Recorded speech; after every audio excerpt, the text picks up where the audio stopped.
Thanks for clicking on Zeitgeist. I'm Willie Geist. Raise your hand if you've ever done this one. It's happened to all of us. You're in Kansas City robbing a bank and you're doing everything the right way. You walk in calmly, you threaten the clerk, you demand all the money be put in a bag, and you walk out with the cash. But you leave your doggone wallet on the counter while you're robbing the joint. It happened again, this time to this gentleman. Albert Perkins walked into First Federal Bank in Kansas City late last week carrying his wallet, because you really never know when you're going to need to present photo ID during a bank holdup. He leaned into the teller, told her to put all the money in a bag.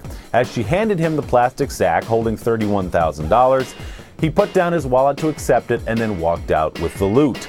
Wouldn't you know it, he left the wallet right there on the counter. Using highly advanced CSI techniques, police looked at the photograph on the man's own driver's license.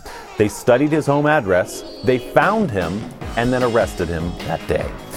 You just kick yourself when you do something like that, don't you? It is worth remembering going forward, gang, that you're probably not going to need your wallet during a bank robbery. Leave it in the glove compartment of the getaway car, or maybe you just wear a fanny pack. I don't know.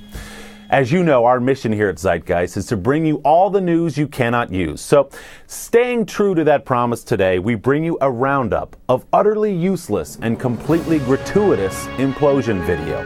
Let's start you off outside Orlando. This here's the implosion of the old Colony Plaza Hotel. 600 sticks of dynamite brought this baby down over the weekend. The hotel was built in 1960 and was considered an eyesore in the community. The pile of rubble is viewed as an aesthetic upgrade. You like bridge implosions? You're not alone. Look here as the Davis Avenue Bridge in Pittsburgh comes down. This thing was 110 years old when it crumbled last week. It had been shut down to traffic for several years. How's about a random smokestack out in a vacant lot? You like those too? Take this. This baby on the site of an old abandoned factory in Salisbury, North Carolina. Watch for the bonus footage here. Destruction. The smokestack takes out a silo of some kind on the way down. That's like picking up a 7-10 split. Nice work, boys.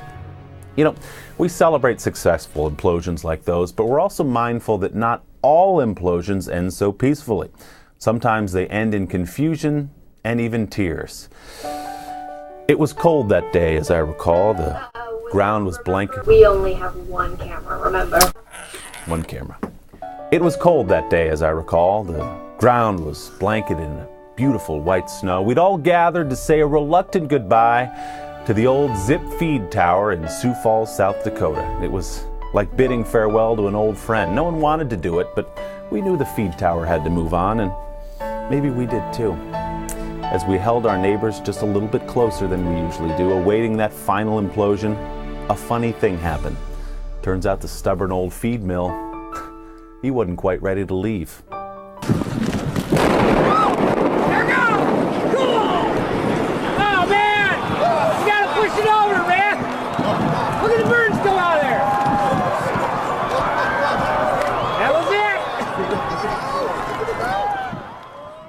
You can hear the horror there, or maybe it was laughter and wild cheering, I don't know. The 202-foot tower would not come down. It fell into its own basement and then just leaned a little bit. You see, they didn't use enough dynamite to bring down what was at the time the tallest and obviously the strongest building in South Dakota.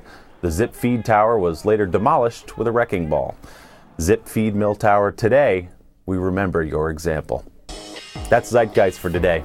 I'll be back here soon with much more of the news you cannot use.